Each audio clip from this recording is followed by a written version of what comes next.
2, 1. Hey, what's up, everyone? My name is Elle. I've been dancing for about 5 years. I was born and raised here in Tempe, Arizona. My main style is Vogue, and my ballroom name is Gatita 007. So you've been voguing for how long now?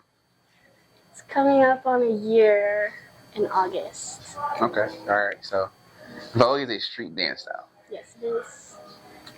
So you've been voguing for about a year now, and that means you're about a year into the street dance culture, correct? Yeah.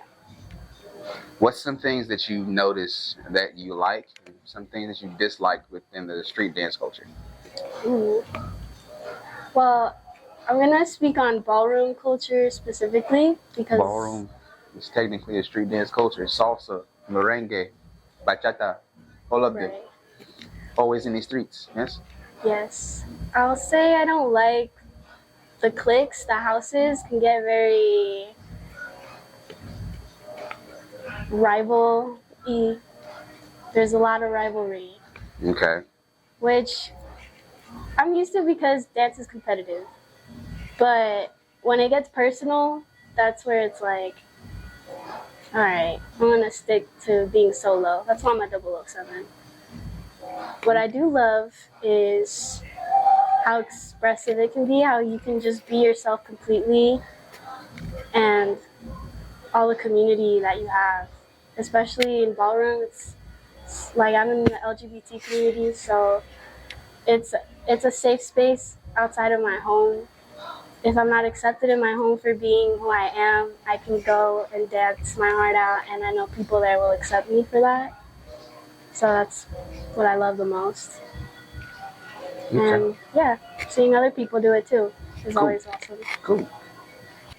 So what are some other dance styles that you have been interested in learning, and what have you learned about them? I really like breaking. Breaking is fire. I've learned that it takes the most energy out of any dance I've ever done. And it's not all about power moves. You should have your footwork and your top rock solid too. Don't just focus on power moves. They're cool, but it's not everything. And you can be gay and be a breaker too. Okay. Okay. I didn't know if that one was going to be something I'll learn, but yeah. Dance is universal. Exactly. Nobody really cares. You're just like, all right. As long as you dance good. As long as you dance good, bro. I don't care anything about your personal and what you do outside here. I don't care. Right. But, I love that. Let's see. Let us see. We're going to jump into knowledge, right? Mm-hmm. What's something you've learned that someone new coming in would need to know? New coming into street culture? Yep, street culture. It's going to take time to get where you want to be. You can't just show up, take a couple classes, and think you're hot shit. Like, it's going to take so long to even reach your own goals. And then maybe later you can start to think about other people's expectations of you. But if you're beginning, just take it slow, have fun, and focus on the moment, not right now, and don't be thinking about like where you want to be. Just be present all the time. Because I'm breaking up the footage. Okay. Next. How long you been dancing at JB? At JB, so since August last year, it's going to be about a year soon. Tell me about your experience here at Jukebox. At Jukebox, I've only had good experiences here, honestly. I started taking Ellie's Vogue class, and there were some terrifying moments there, getting tense, battling when I first started doing it. I almost broke down. It was horrifying. But everyone's very supportive. They don't care if you're shit or if you're bad at it. They want to see you grow. And I've only ever gotten support and encouragement from everyone here. So, yeah, that's pretty much my experience. What's something you look forward to when it comes to the competing world and street dance culture? Ooh.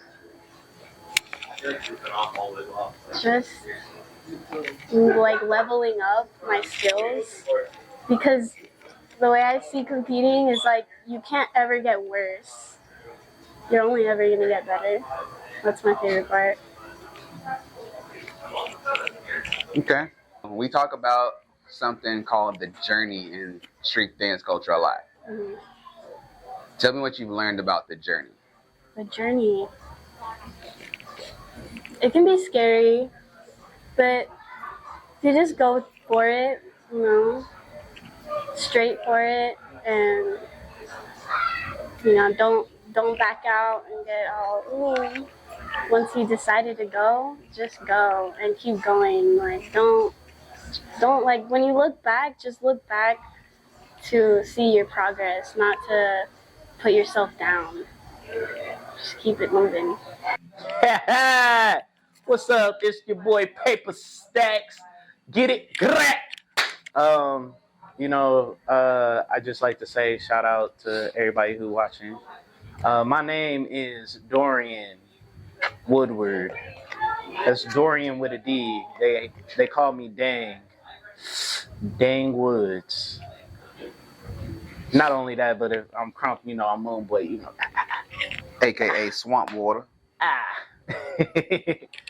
I've probably been dancing for more than 20 years.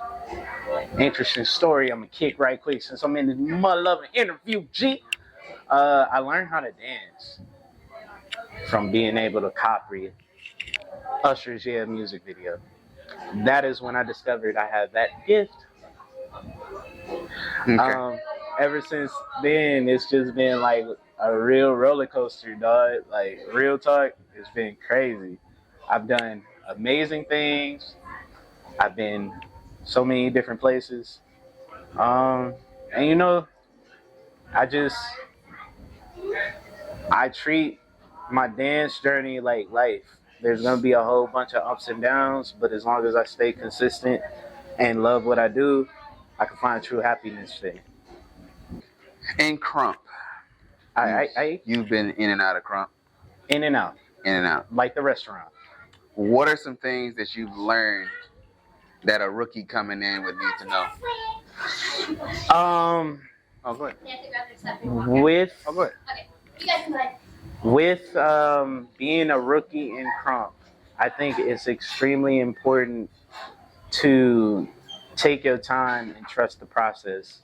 A lot of people see their favorite Crump dancers, or they'll see a Crumper who's, you know, already put in the time, put in the effort, not knowing that it was a lot of blood, sweat, and tears to get them to the point where it started to make sense. So I would tell, and that applies for any style, not just Crump. If you want to be a popper, if you want to be a house dancer, you want to do hip hop freestyle, locker, if you want to shuffle, you have to trust the process and you have to take time. Not only that, too, really learn how to love the music. My personal belief is you can't truly be a part of a culture or do a style if you don't have a genuine love for the music that goes along with that dance style. And that's just something I guess I picked up from the house culture. It's like you have to really love house to get house. Like some people just want to do the footwork, and that's like the wrong way to go about it. Beautiful, beautiful. The competitive dance world. Let's talk about it. Talk about it, be about it. What's one rule that you've learned being within the competitive arts of street dance culture? You need to learn the difference between a contest and a real battle, and you also need to learn that battling isn't the only way to be successful. It isn't that isn't the only route to find true success. If, let's say, you're not a choreo dancer, you don't go to studios, you don't do traditional styles like contemporary or ballet, I would honestly say there's so many different lanes and avenues you can go. If you were like me, I'm strictly like, I'm a freestyle dancer. Yes, I have competed a couple times in choreo contests, but I'm, for all intents and purposes, I'm what you would call a street dancer, a club dancer. And when it comes to battles, I would say really know the difference. Not only know the difference, but a similar thing with learning. Be patient, trust the process, because I feel, unfortunately, a lot of people get discouraged in the contest like format. They get discouraged if they don't make it past like prelims, and then they never want to battle again. You know, it's people. This is like a personal thing I developed, and I'll share it with everybody. So if you ever say it to anybody else, you gotta say, "Dang" is the first person you heard it from. On the other side of fear is greatness, and most people don't want to go through that fear to achieve greatness. So you gotta overcome your fears to be great. Damn it! Oh, you thought because I hit the hit the I thought you hit the button? button. I was like, No. Go ahead, do it. Oh, you're fine. It's fine. This is regular. This is normal. Hey, before you leave, can I talk to you? I'll see you guys Saturday. Okay. All right.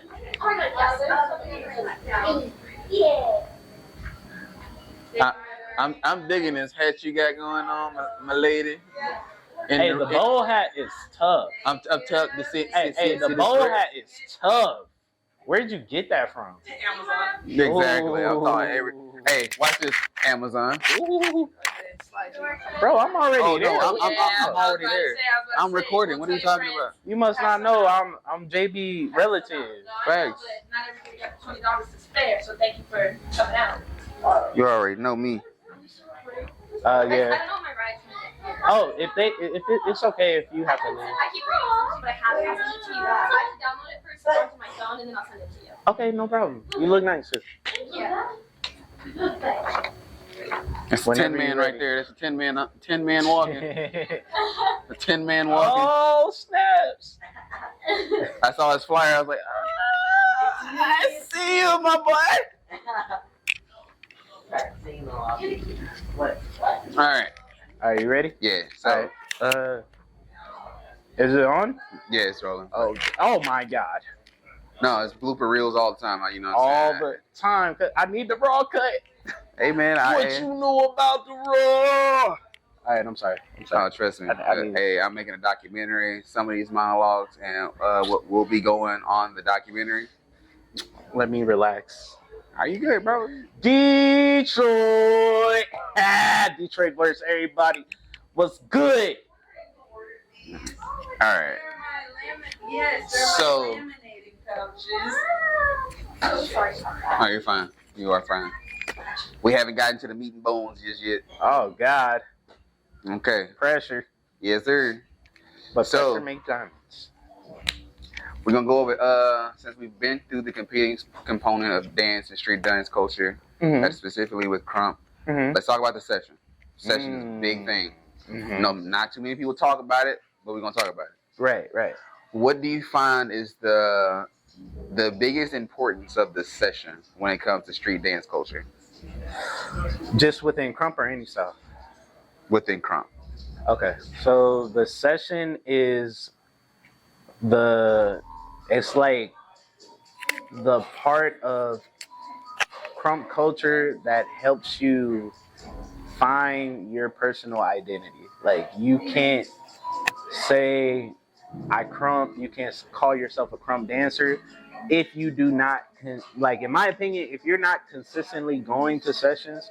Like, yeah, I know I'm jumping back, but the first thing I said is like, yo, if I'm really getting back into this style, I'm going to the session, because That's where everything I'm labbing up, that's where I get to see if it works. That's where I get to, I get to share with the community. I get to break bread. I get to see where the dance is currently. Because it's not where it was like a year ago. Like Crump is completely different.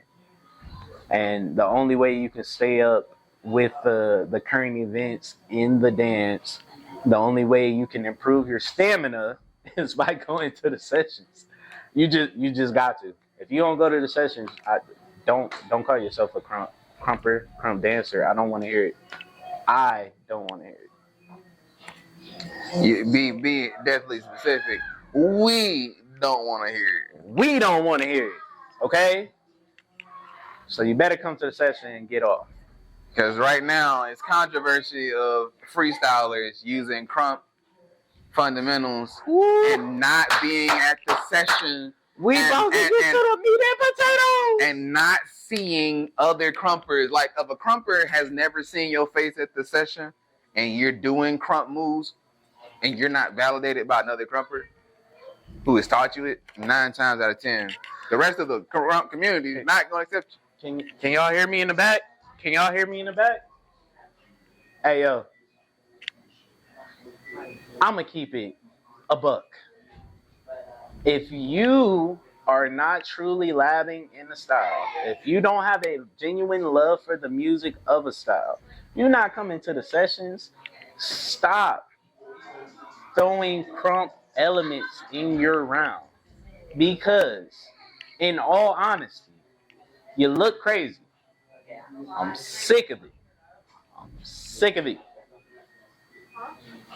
I spent many hours trying to figure out just how to stump, just to have somebody who ain't never stumped once try to bust it out. And that's not me being like rude or anything. Like I know I'm trying to be humorous, but in all honesty, I actually had like a big name dancer. I'm not gonna tell him, but I was trying to lock one time, and he pulled me aside and he said, "Bro, if you don't know the style, why are you trying to lock? Because I really don't.